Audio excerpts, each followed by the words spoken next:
இந்த படத்தோட சக்ஸஸுக்கு அப்புறம் நீங்கள் ரொம்ப நான் பெரிய மனுஷன் அப்படின்னு நினச்சிட்டு உட்காந்துடாதீங்க, மாறாதீங்க, இப்படியே இருங்க. Hello, big fan of you ma'am. சின்ன வயசுலேருந்து மட்டும் சொல்லிடாதீங்க மேம். இப்போ வந்து ஹேமா கமிட்டி அப்படிங்கிற ஒரு விஷயம் வந்து கேரளாவில் ரொம்ப வைரல் ஆகிக்கிட்டு இருக்கு. அதுக்கான மேடை இது கிடையாது சார். நீங்க பேச வேண்டிய இடத்துல இருக்கீங்களா மேம்? இல்ல, பேச வேண்டியவங்க பேசணும். பெண்கள் நிறைய பேசிட்டாங்க, பேச வேண்டியது பேசணும். So this is not the time. அந்த கொஸ்டினுக்கான மேடை இது கிடையாது. மேடையில் சொன்னாங்க, நீங்கள் எப்பவுமே ஒரு லக்கி சாம் சொன்னாங்க. என்னன்னா 100 crores வந்து படம் பண்ணிடலாம், உங்ககிட்ட ஜெயிச்சிடலாம் அப்படின்னு சொன்னாங்க. அதில் நீங்கள் சொன்னீங்க 20% கேட்குறீங்க. இப்போ நீங்கள் கேட்டீங்க, நான் எப்போ கேட்டேன்? பேசுனீங்களே, அது மட்டும் தான் கேட்டேன், நான் வேற என்னமோ சொன்னேன். சரி சொல்லுங்க, கேள்வி சொல்லுங்க. அதான் மேடம், இப்போ நீங்கள் பர்சன்டேஜ் கேட்டால் எப்படி மேடம் அடுத்த சான்ஸ் கொடுப்பாங்க உங்களுக்கு? நான் கேட்கவே இல்லையே சார். அதான் அவங்களா அந்த பெர்ஃபார்மன்ஸ் ஒத்துழைப்பு எல்லாம் பார்த்து அவங்களா கொடுக்குறேன்னு சொன்னாங்க. நான் கேட்கவே வாங்கிடுவீங்க. ஏன் வாங்கினேன்? நம்மளை தேடி வர லட்சுமி நம்ம எப்போ வேண்டான்னு சொல்லக்கூடாதுங்க. அது இப்போ சொல்லவே கூடாது. சார், தமிழ் சினிமாவில் இப்போ பேசும்போது பார்த்தீங்கன்னா ஈக்குவாலிட்டி பற்றி சொன்னாங்க. தமிழ் சினிமாவில் பெண்களுக்கு ஈக்குவாலிட்டி கொடுக்குறாங்களா? இந்த மேடை அதுக்கான ஒரு மேடையா? அது எந்த எந்த ஈக்குவாலிட்டிங்கிறது ரொம்ப பெரிய ஒரு வார்த்தை. அது எந்த வகையில சொல்றீங்க? ஹீரோக்கு மட்டும்தான் முக்கியத்துவம் படத்தில் எப்பயுமே இருக்கும். ஸோ ஹீரோயினுக்கு அந்த போர்ஷன் மட்டும்தான் இருக்கும். அதை வச்சு கேட்குறேன். எனக்கு ஐ டோன்ட் நோ, இது இந்த கேள்வி இந்த ஒரு மேடையில் எப்படி பதில் சொல்றதுன்னு தெரியல. இந்த படத்துல பாத்தீங்கன்னா எல்லா கேரக்டருக்குமே அதுக்கான ஸ்பேஸ் இருக்கு. அது ஆண் பெண்ங்கிற வித்தியாசமே கிடையாது. ஒரு டிரான்ஸ்ஜெண்டர் உமன் கூட நடிச்சிருக்காங்க, அவங்களுக்கான ஸ்பேஸ் கூட இந்த படத்துல இருக்கு. ஸோ இந்த படத்தை பொறுத்த வரைக்கும் எல்லா கேரக்டருக்குமான ஈக்குவாலிட்டி கண்டிப்பா இருக்கு. தமிழ் சினிமா ஒட்டுமொத்தமா பேசக்கூடிய மேடை இது கிடையாது. அது நம்ம தனியா ஒரு காஃபி குடிச்சு நம்ம பேசலாம்.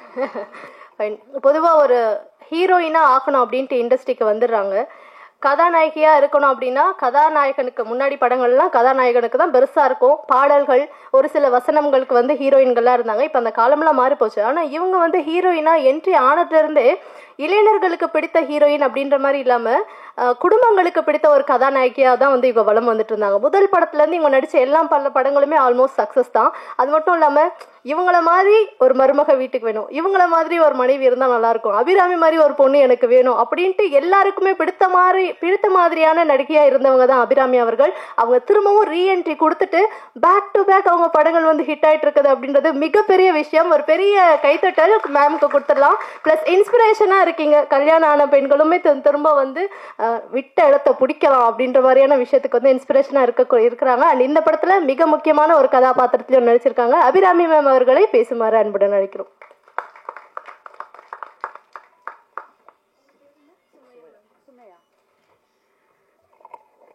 பத்திரிகை நண்பர்களுக்கு வணக்கம்.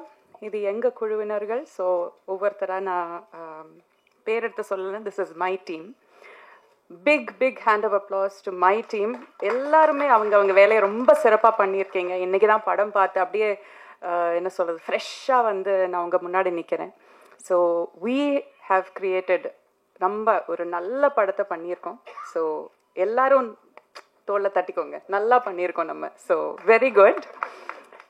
சுமையா, அருமையாக தமிழ் பேசுகிறீங்க, ரொம்ப அழகாக பேசுகிறீங்க. ஸோ அவங்களுக்கு ஒரு கைத்தட்டல்.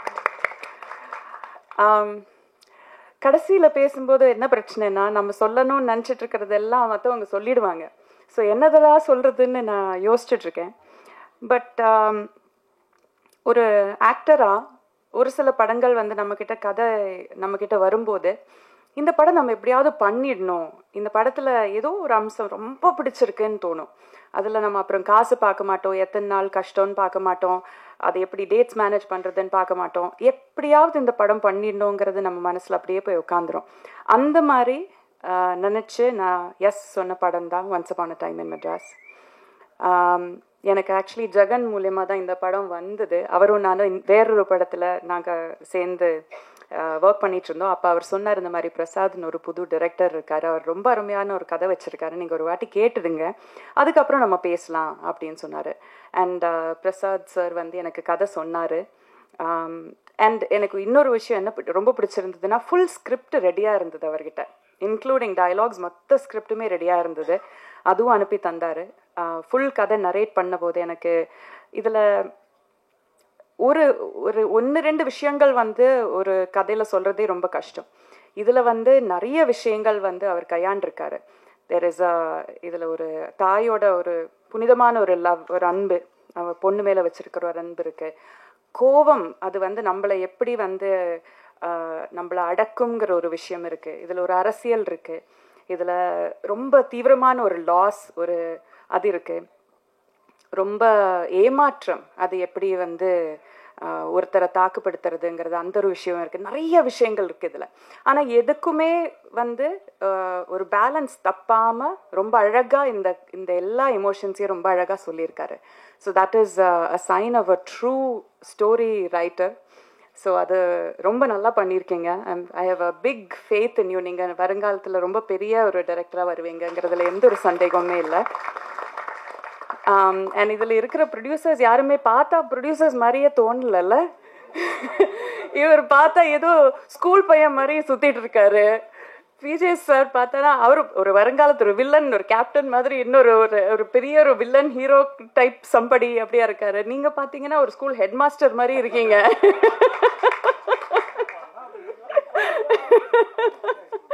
ஷான் கூட ஹீரோ தான், அவரெல்லாம் ப்ரொடியூசர். ஐ மீன் யாருமே வெரி லைக் அன்கேரக்டரிஸ்டிக். ஆனால் என்னன்னா யாருமே வந்து நான் ப்ரொடியூசர்னு நினச்சிக்கிட்டு பந்தாவா உட்காந்து அந்த மாதிரி இல்லாமல் ஐ ரிமெம்பர் ஒரு வாட்டி நாங்கள் ஷூட் பண்ணிட்டு இருக்கும்போது நாங்கள் ஒரு 9 o'clock பேக்கப் பண்ணோன்னு நினச்ச ஒரு சீன் வந்து 12 மணி தாண்டி போயிடுச்சு. எல்லா ப்ரொடக்ஷன் டீம் எல்லாம் அனுப்பிச்சாச்சு, ஏன்னா முடிச்சிடுவோங்கிற ஒரு நம்பிக்கையில். ஆனால் போயிட்டே இருந்தது. ஆனந்த் சார் வந்து ஐ திங்க் 2-3 பீப்புள் ஒன்றா சேர்ந்து போயிட்டு எல்லாருக்கும் பக்கத்து கடையில் ஒரு பிரியாணி மாஸ்டரை தூங்கிட்டு இருந்தவரை எழுப்பி பிரியாணி போடுங்கன்னு சொல்லி பண்ண வச்சு எல்லாருக்கும் பிரியாணி வாங்கிட்டு வந்து, நான் என்ன சொல்ல வரேன்னா, யூனோ இது வந்து ரொம்ப குட்டி பட்ஜெட்டில் பண்ண ஒரு படம். பட் நம்ம கூட வேலை செய்கிறவங்களை நல்லா பார்த்துக்கணும். அவங்களுக்கு நம்மளுக்காக நம்ம ஒரு கனவை நினைவாக்கிறதுக்காக நம்மளுக்காக உழைக்கிறாங்க. ஸோ அவங்கள நல்லா பார்த்துக்கணுங்கிறது எல்லாரோட மனசுலையுமே எப்போவுமே.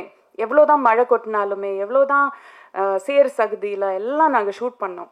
பட் ஆல்வேஸ் எல்லாரையும் கம்ஃபர்டபுளாக வச்சுக்கிட்டு என்ன வேணும்னு கேட்டு அது நம்ம சொல்கிறதுக்கு முன்னாடியே அதை அவங்க செஞ்சுருவாங்க. அந்த அளவுக்கு வந்து ஓடி ஆடி வேலை செஞ்சு ரொம்ப அழகாக பார்த்துக்கிட்டாங்க. ஸோ இதை மெயின்டைன் பண்ணுங்கள். இந்த படத்தோட சக்ஸஸுக்கு அப்புறம் நீங்கள் ரொம்ப நான் பெரிய மனுஷன் அப்படின்னு நினச்சிட்டு உட்காந்துடாதீங்க, மாறாதீங்க, இப்படியே இருங்க. And many beautiful ladies, talented ladies இதில் வேலை செஞ்சுருக்கீங்க. Anjali has done a brilliant job. ரொம்ப அழகாக பண்ணியிருக்காங்க. அவங்களோட போர்ஷனை அவங்க தான் மெயினாக பண்ணியிருக்காங்க. So beautifully done. பவித்ரா, நீங்களும் அம்மா, உங்களோட தேர் இஸ் ஒரு அழகான பிளெண்ட் ஆஃப் க்யூட்னஸ் அண்ட் ஒரு ரொம்ப அடோரபிளாக ஒரு இது அண்ட் டேலண்ட் ஆல்சோ எல்லாமே ரொம்ப நல்லா அமைஞ்சிருக்கு அவங்களில். You have a long way to go. உங்கள் பேருமா? எனக்கு cine.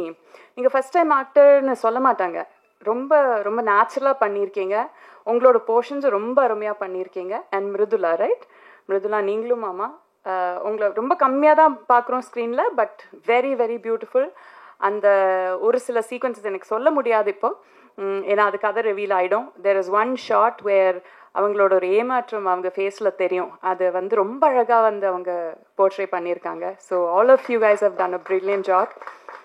And Kannan, right? Kannan and என் கூட காளி, அவர் தான் டிஓபியாக ஒர்க் பண்ணார்.